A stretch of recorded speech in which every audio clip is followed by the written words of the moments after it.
Bonjour, c'est Virginie de Coaching et Bien-être. Alors nous continuons notre travail sur nos facettes d'ombre avec la question aujourd'hui, que veut me dire cet archétype? Que signifie-t-il? Donc on continue avec les mêmes archétypes de la dernière fois, donc pour chaque tas, pour chaque élément. Pour l'élément eau, vous aviez la Vierge. Pour l'élément de la terre, vous aviez mystique. Et pour l'élément de l'air, je dis terre, oui, terre et air ici, vous aviez l'archétype de la mer.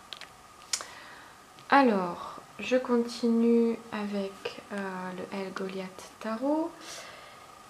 Donc, nous allons commencer par l'élément de l'eau avec la Vierge. Donc, que veut vous dire cet archétype finalement? Que signifie-t-il? La dernière fois, donc avec cet archétype, on avait la peur de l'union intime, des relations intimes, que ce soit oui dans un couple ou le fait de la peur d'aller peut-être un peu plus loin, de délivrer, de montrer qui vous êtes réellement et d'être authentique. Et ici, en fait, ce que ça peut démontrer, ce que veut vous dire cet archétype, c'est en fait de libérer, avec le 5 de coupe, de libérer tout le côté émotionnel. C'est vrai que bon, avec les dernières vidéos, ce qui pouvait ressortir de vous le plus souvent était lié à une certaine colère que vous réprimiez, ou quand elle sortait, elle pouvait sortir de façon réactionnelle, impulsive. Et ici, on vous demande de la libérer, de libérer un petit peu ce côté sauvage, animal de vous, impulsif. Voilà ce que me dit cette illustration, c'est vraiment de faire ressortir autrement votre colère. Pas contre vous, pas contre les autres, mais afin de vous en libérer. De libérer tout ce poids que vous avez finalement depuis toujours, et de libérer votre parole autrement qu'avec la colère ou une autre émotion un peu trop impulsive, un peu trop intense, mais d'oser libérer votre parole, d'oser dire sans faire mal, et d'oser vraiment de libérer qui vous êtes, de retrouver un petit peu votre authenticité, puisque depuis le départ on avait un petit peu ce problème-là, et vraiment d'essayer de trouver un juste milieu entre dire les choses, entre vouloir dire les choses et les dire, et essayer d'avoir un certain tact. Voilà, vraiment, il y a vraiment ce côté, libérez-vous de votre peur, et par rapport au fait de la relation intime, de la relation à deux, ou bon, pour vous c'est plus une relation à deux qui peut être problématique, puisque quand on crée une relation à deux, il faut se livrer. On peut montrer ses mauvais côtés, si on peut dire, son ombre. Il y a beaucoup de choses qui peuvent nous révéler dans une relation à deux. L'autre est notre miroir aussi. Il y a beaucoup de choses qui peuvent remonter à la surface, qui n'ont pas été libérées avant, qui n'ont pas été travaillées. Et du coup, d'où cette difficulté à concevoir une relation avec un conjoint, ou alors les relations, oui, vont être un peu plus compliquées, un peu plus difficiles. Voilà, donc pour vous, vraiment, c'est le maître mot, c'est de libérer vos émotions, et puis d'accepter, de vous accepter tel que vous êtes, de retrouver votre authenticité, et d'aller au-delà de cette image que vous avez peut-être de vous liée à la peur et à cette colère. Voilà.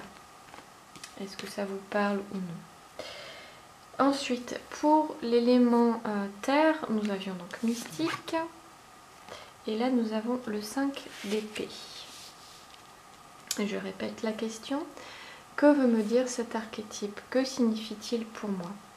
Ici, avec le mystique, nous avions vraiment une rupture avec tout ce qui est sacré, tout ce qui est monde subtil, associé aux émotions, aux sentiments, côté spirituel, intuitif, parce que effectivement, vous étiez quelqu'un d'hyper émotif, d'hypersensible, avec des blessures qui pouvaient ressortir, blessures d'abandon, un deuil, et beaucoup d'attentes vis-à-vis des autres. Par rapport aux preuves d'affection. Du coup, ce qui vous a induit le fait de vous couper avec toutes ces émotions, avec toute l'attente que vous mettiez, toute l'attente que vous mettiez vis-à-vis des autres. Ici, avec le 5 d'épée, ce que veut vous dire le mystique ici, c'est de ne pas vous couper avec vos émotions, vos sentiments, votre sensibilité, puisque c'est une ressource intérieure, tout dépend comment vous l'utilisez finalement. Bien sûr, si vous la réprimez parce qu'on vous a dit que ce n'était pas acceptable, voilà, vous avez grandi justement avec cette croyance. Donc c'est de vous couper justement de cette croyance et non pas de vos émotions, parce que vous êtes qui vous êtes, vous ne pouvez peut-être maintenant plus réprimer ce que vous êtes au fond de vous. Par contre, vous pouvez couper tous les liens toxiques, tout ce qui vous enchaîne à ces croyances et à toutes les blessures que vous avez vécues, que ce soit l'abandon, le deuil, la perte, et d'oser d'être qui vous êtes réellement avec vos émotions, avec toute votre sensibilité. Et là, on vous demande vraiment de arrêter de croire que tout ce qu'on vous a dit, toutes vos émotions, votre sensibilité, voilà, quels que soient les reproches ou les jugements qu'on vous a fait, vous n'êtes pas que ça. Vous n'êtes pas seulement, vous n'avez pas seulement des aspects sombres, vous avez aussi une partie lumineuse. Alors peut-être que vous fixez trop aussi sur l'aspect sombre de qui vous êtes et moins sur cet aspect lumineux. D'où cette difficulté à couper ce lien-là que vous entretenez vous-même maintenant avec cette croyance que vous n'êtes peut-être pas forcément bien tel que vous êtes, avec toute votre hyper émotivité, toute votre hypersensibilité. Et vraiment, ce qui vous empêche d'avancer, ce qui vous coupe du sacré, c'est vraiment ce genre de croyance qui vous empoisonne de l'intérieur. Et essayez de voir plutôt votre aspect lumineux plutôt que votre aspect sombre. Les émotions peuvent être lumineuses, la sensibilité est un don aussi, c'est un potentiel. Tout dépend de votre croyance en fait. Que voulez-vous en faire de cette émotivité, de cette sensibilité? Voilà. Comment vous en servir dans votre vie? Voilà. Et pour l'élément air, avec l'archétype de la mer, nous avons l'as d'épée. Je reprends la question. Que veut me dire cet archétype? Que signifie-t-il? Alors évidemment, vous, il y a la mer imposante et tout ce que ça symbolise, la mer, hein, peut-être de la surprotection, peut-être beaucoup d'amour, et vous, c'est vrai que ce qui avait pu ressortir, c'est vraiment le fait d'avoir perdu votre pouvoir personnel justement par rapport à des personnes de ce type-là, hein, qui représentent une forte présence, quelqu'un de charismatique, et peut-être des personnes comme ça que vous rencontrez maintenant qui vous effraient ou avec lesquelles vous vous sentez pas très à l'aise. Et du coup,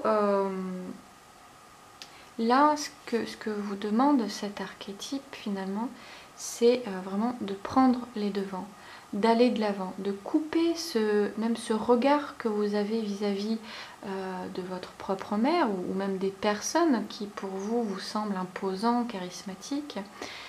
Vraiment, c'est de vous couper de ce genre de pensée-là et de vous couper aussi du regard que vous portez vis-à-vis de vous-même, que vous vous sentez moins que les autres, que vous valez moins que les autres. Donc c'est encore une question de schéma de pensée. C'est plus à vous d'aller de l'avant. Il n'y a que vous qui pouvez prendre votre pouvoir en main, votre pouvoir créateur, votre pouvoir sur la vie. Il n'y a que vous qui pouvez créer votre vie. Ce n'est pas les autres qui vont créer à votre place. Ce n'est pas les autres qui vont être responsables de vos choix, de vos actes, de toutes les situations que vous êtes en train de vivre. C'est vous qui êtes responsable. Donc on vous demande vraiment de trancher, de couper ce lien-là avec vos propres pensées, d'aller de l'avant et de reprendre votre pouvoir personnel. Vous êtes responsable de votre vie, ce n'est plus votre mère.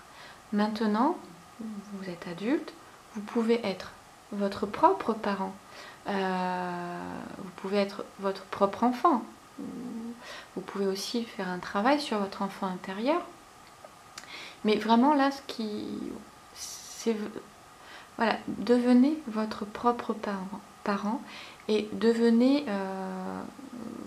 le créateur de votre vie, tout simplement.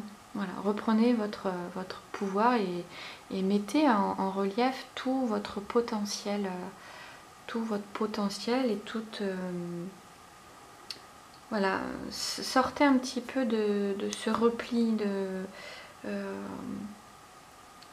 ouais, reprenez, ouais, je vais me répéter, hein, mais pour le dernier mot, c'est vraiment reprendre votre pouvoir personnel. Voilà. Voilà pour cette 7e partie. J'espère que ces lectures ont résonné. N'oubliez pas d'écrire un petit commentaire. Et puis si vous avez d'autres questions, n'hésitez pas à les écrire. Et puis à liker, à partager et à vous abonner. Et nous nous retrouvons pour la 8e question qui sera: lorsque je suis sous l'emprise de ma facette, de mon aspect sombre, quelles sont mes sensations corporelles? Voilà, donc je vous dis à la prochaine vidéo.